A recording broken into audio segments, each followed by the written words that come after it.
Muy buenas chicas y chicas, esto es Medicina con Cabeza, yo soy Carlos, hoy me he puesto un poco elegante con camisa porque hoy ya pasamos a los electros de verdad, porque vamos a analizar un electro, pero antes vamos a explicar los 4 pasos que vamos a utilizar para analizar todos los electros, para que nunca se nos olvide nada y que siempre sepamos lo más importante de cada electro. Primero vamos a empezar con la pizarra en blanco y luego vamos a pasar a un electro y lo analizaremos con las 4 preguntas que tenemos que hacernos. Entonces vamos con la primera, vamos con la pizarra. Y lo primero que nos tenemos que preguntar va a ser ¿cuál es el ritmo? Recuerda que habitualmente el corazón estaba en el ritmo sinusal. El ritmo sinusal era en el que el nodo sinusal era el que mandaba los estímulos para que se despolarizara todo el corazón que estaba en el techo de la aurícula derecha. A través de ahí luego iba al nodo AV, había un ligero parón que lo que consigue es que se distribuya bien por los dos ventrículos a través del haz de Is y de las fibras de Purkinje y así se despolariza todo el corazón en un ritmo de 60-100 pulsaciones por minuto, latidos por minuto, ¿vale? Entonces, lo que tenemos que saber es, ¿está en ritmo sinusal o no? ¿Cuáles otros ritmos que puede haber? La fibrilación auricular, que es una patología, es una arritmia muy prevalente en personas de edad avanzada y lo que va a pasar es que las aurículas van a ir a su bola, van a tener muchísimos estímulos, se van a despolarizar muchas veces pero de forma incompleta y va a ser una arritmia. Entonces tenemos que diferenciar sobre todo si estamos en ritmo sinusal. Bien, entonces sinusal. ¿Y cómo vamos a saber si esto ocurre? Varias cosas. La primera de ellas es que las ondas P, que ya las vimos, tienen que ir seguidas de un QRS, es decir, que la despolarización auricular se acompaña de despolarización ventricular. Otra de las cosas es que en la derivación 2, la onda P sea positiva. ¿Por qué? La derivación 2 es la que está a 60 grados, el eje habitual en el que se despolariza y que sigue la onda P también está en torno a 60 grados y por lo tanto la deflexión que va a dar, la onda que va a dar tiene que ser positiva porque van las dos en la misma dirección y sentido. Entonces, a priori, la onda P va a ser positiva en derivación 2. Y la tercera de las cosas que tenemos que tener claras es que el intervalo RR, es decir, entre QRS, sea igual. No que pueda haber una diferencia de 3 cuadrados entre un RR y el siguiente que sea un cuadrado, etc. Lo vamos a ver analizando un electro. Pero que el intervalo RR sea simétrico o que sea igual, la palabra que queramos utilizar. Entonces, lo primero tenemos que saber si está en ritmo sinusal. Si cumple esto, está en ritmo sinusal. Por ejemplo, si no hay ondas P, puede ser que se trate de una fibrilación auricular, por ejemplo. Pero estas 3 cosas hay que saberlas. La segunda de las preguntas es la frecuencia cardíaca. Frecuencia cardíaca, ¿cuál es? ¿Vale? Entonces, ¿cómo podemos hacer esto? Vamos a tener 2 métodos. Yo voy a explicar 2.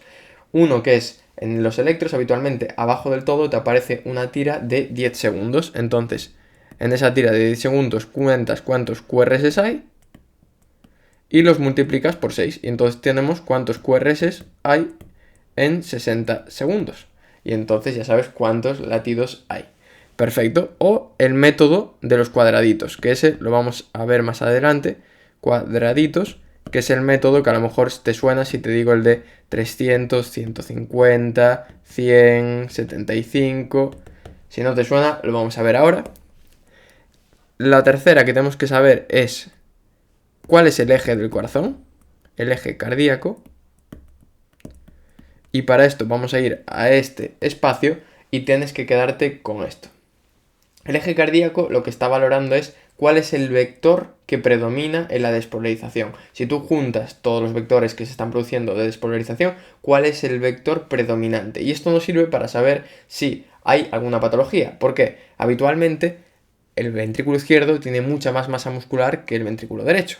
Por eso va a hacer un vector de despolarización mucho mayor y entonces el vector de despolarización se va a dirigir hacia la izquierda, porque el ventrículo izquierdo tiene más masa y genera un vector mayor. ¿Qué pasaría si el eje o el vector fuera derecho? Que ahí te está diciendo que el ventrículo derecho tiene una sobrecarga, porque está haciendo un vector mayor que el ventrículo izquierdo. Entonces nos indicaría probablemente patología. ¿Y cómo podemos evaluar esto? Pues tenemos que hacer esta forma. Tenemos aquí la derivación de 1 que está a 0 grados y a 90 grados tenemos la derivación AVF. Esto ya lo hemos visto en un vídeo, voy a recordarlo. Entonces todos los vectores que se dirijan a menos de 180 grados de esta derivación o de cualquier derivación van a dar ondas positivas. Entonces aquí va a ser positivo, positivo, positivo, positivo.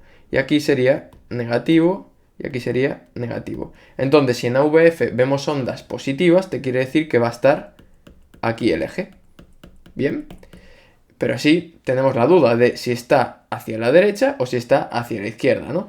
Entonces, ¿cuál sería la otra cosa que tenemos que hacer? Pues vamos a poner en color verde la derivación 1, lo mismo, todo lo que vaya hacia aquí va a ser positivo, todo lo que vaya hacia aquí va a ser positivo, todo lo que vaya hacia aquí va a ser positivo y hacia aquí va a ser negativo. Entonces, si tenemos una onda positiva también en derivación 1, ¿vale? Y en AVF nos está diciendo que el sitio en el que se van a interseccionar va a ser aquí. Por lo tanto, el eje del corazón va a estar aquí. Imagínate que en vez de ser una onda positiva, vamos a ponerlo en color amarillo, fuera una onda negativa aquí y aquí positiva, ¿vale? Te está diciendo que aquí no va a estar, porque si no, sería positiva en D1, entonces tiene que estar aquí. Y como te está diciendo que es positivo en VF, va a estar aquí. Es muy sencillo, simplemente es hacer el dibujo, pintarlo, representarlo y ya sabes cómo está el eje, si está izquierdo, está derecho, si está desviado hacia arriba, etc. Esto es muy interesante. Entonces con esto vamos a averiguar el eje cardíaco y lo último que tenemos que valorar, antes de luego meternos en las patologías como los bloqueos, etc., es la repolarización. Y para eso nos vamos a fijar en la onda T, que una premisa que habitualmente se suele cumplir es que suele tener el mismo sentido o la misma positividad o negatividad que el QRS. Es decir, si QRS positivo, onda T positiva. Y que la onda T, su forma, si se ve alterada, la forma, por ejemplo, muy picuda, asimétrica, etc., eso nos puede indicar, por ejemplo, que haya lesiones a nivel vascular, por ejemplo, una isquemia subendocárdica, etc. Pero lo que quiero que te quedes es que vamos a valorar primero el ritmo, si está sinusal o no, la frecuencia cardíaca, para ver si hay una taquicardia, así podemos saber si es supraventricular, luego ventricular, pero bueno, frecuencia cardíaca, el eje cardíaco porque nos puede orientar a patología y la repolarización. Y yo creo que con estas 4 cosas nos sirve para analizar de forma sistemática todos los electros. Quédate con esta página porque ahora vamos a un electro de verdad. Y aquí tenemos a nuestro querido electro. Entonces vamos a empezar paso por paso. Lo primero que vamos a analizar es el ritmo. Luego os pondré por aquí tarjetitas de los pasos que hay que ir haciendo. Y para el ritmo, recuerda, tienes que fijarte en la derivación 2, las ondas P y los QRS. Entonces tenemos aquí una onda P, aquí tenemos una onda P y las dos van seguidas de QRS. Entonces, primero los requisitos lo tenemos cumplido. Siguiente los requisitos, que la derivación 2, la onda P, sea positiva, porque es el vector que suele tener. También es positiva. Otro requisito cumplido. Y que los intervalos RR, que aquí no se ven demasiado bien, porque más bien hay S, bien, sean simétricos, estén a la misma distancia. Pero podemos ver que aquí hay 1, un cuadrado, 2 cuadrados, 3 cuadrados, 4 cuadrados, 4 cuadrados y medio, un cuadrado, 2 cuadrados, 3 cuadrados, 4 cuadrados, 4 cuadrados y medio, más o menos. O sea, que están simétricos. Entonces, otro tic. El ritmo, ya lo sabemos, está en ritmo sinusal. Perfecto. Ahora vamos a calcular la frecuencia cardíaca. Frecuencia cardíaca. Aquí tenemos una tira, aquí abajo, voy a marcar aquí, en rojo, que se ve que es muy larga. Pues esta tira, si nos ponemos a contar los cuadrados y lo multiplicamos por los milisegundos que vale cada cuadrado, serán 10 segundos. Entonces lo único que hay que hacer es contar cuántos QRS hay en estos 10 segundos. 1, 2, 3, 4, 5, 6, 7, 8, 9, 10, 11 y lo multiplicaríamos por 6. Y entonces tendríamos 11 por 6, 66 latidos por minuto. ¿Cuál es la otra de las formas? La otra de las formas es coger un QRS, que vamos a coger, por ejemplo, este. Vamos a ver, este la verdad no lo tenía preparado este electro. Entonces vamos a coger uno que esté en una línea de las grandes. Por ejemplo, este. Y lo que vamos a hacer es que si estuviera aquí el siguiente, sería 300. Este 150. Este 100. Este 75. Y este 60. Entonces, como vemos que más o menos cuadra a la mitad, pues sería entre 75 y 60, que será 68, 69 pulsaciones por minuto. Entonces, esto es otra de las formas. Coges un QRS, sobre todo una onda R, que cuadre en una línea de las grandes de los cuadrados. La siguiente línea van a ser 300 pulsaciones, la siguiente 150, pues lo que hemos visto aquí. Estas son las dos formas que tienes para calcular el ritmo y la frecuencia cardíaca. Entonces ya sabríamos también que la frecuencia cardíaca son unas 66 pulsaciones por minuto. Perfecto. Tercera de las cosas, el eje cardíaco. Vamos a ponerlo en color violeta. Tenemos que ir a la derivación 1, que la tenemos aquí, y a la derivación AVF. Entonces vamos a hacer aquí nuestro dibujo. Y tenemos que en D1 y en AVF, perfecto. En D1, ¿cómo son los QRS? Son negativos, ¿no? Porque se ve que es mucho más hacia abajo que hacia arriba. Entonces, sabemos que aquí no va a estar. Vamos a ponerlo con caretas tristes. Entonces ya sabemos que va a estar en esta zona. Perfecto. Tenemos que fijarnos ahora cómo está en AVF. En AVF es muy positivo, ¿no? Entonces, sabemos que va a estar en esta zona de AVF porque es positivo, y que aquí no va a estar. Por lo tanto, ya sabemos que está aquí. Tenemos un eje derecho. Esto puede orientar muchas cosas, puede que sea un bloqueo de rama, puede que sea un TEP, muchas cosas. Pero a priori tiene un eje derecho, o simplemente que tenga una dextrocardia, por ejemplo. Entonces ya sabemos también el eje, y pasaríamos a la cuarta de las cosas, que sería la repolarización.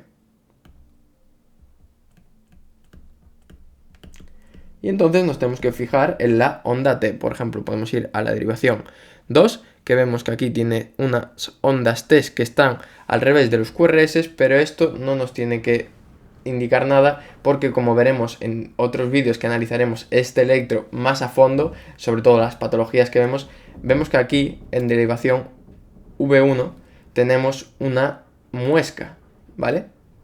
Y esto nos puede indicar, junto con que el QRS está ensanchado, más de 120 milisegundos, porque son varios cuadraditos pequeños, que haya un bloqueo de rama. Y entonces los bloqueos de rama alteran la repolarización, la conducción de los QRS, etc. Pero sobre todo quiero que te quedes no tanto con este electro en concreto, porque lo que vamos a hacer es analizar los electros y la patología que hay aquí, que hay un bloqueo de rama, ya os voy anticipando.